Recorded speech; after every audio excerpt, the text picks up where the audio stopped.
is the sirloin butt, and we start the sirloin butt by cutting around the tailbone. So that's the tailbone right there, and we just want to cut around the tailbone a little bit. By doing this, it allows this bone to lift up. So then we've got the pelvic bone here, and we cut along the edge of the pelvic bone, like so, and we just stay right against the bone, like so.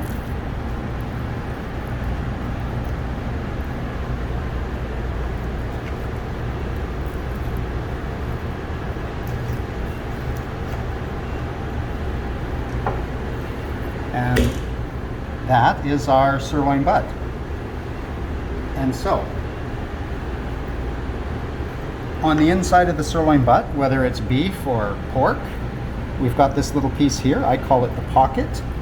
And on pork, they are nice enough to color coordinate it. You can see it's a different color. It's a darker color. The reason it's a darker color is because it's tougher meat. And tougher meat requires more blood flow, so it makes the meat darker. And so this little piece here, we can take that out, and we could use that for stew or for grinding. Then you can see a little line right here, or I hope you can, which this is the seam that separates the TSB from the BSB. So top sirloin butt from the bottom sirloin butt. So we just follow that seam, and there's the two pieces. So the other name for the BSB is the tri-tip, and so I'm really hoping that when I get it trimmed up here, you'll see that it's a triangular shape.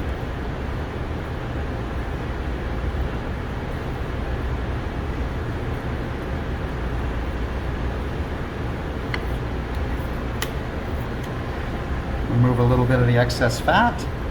The trim goes into the grinding pile, and we have a tri-tip.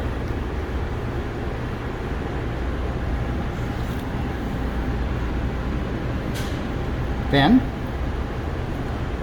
right here is a little bit of meat that comes from around the tail, which is quite tough, and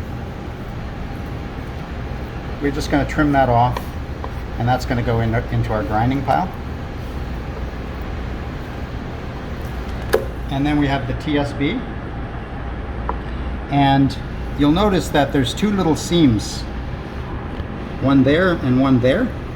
So you can actually follow these seams so that you can remove the silver skin.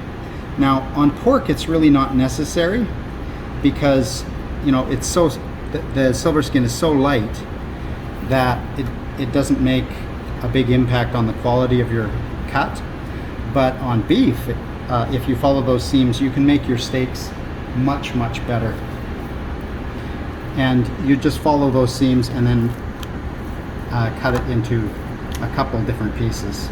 So now that's our TSB, and so this could be now used to make cutlets or medallions or kebabs or emense. This one here, I would probably use it for kebabs or emense. And that's the last of our pork.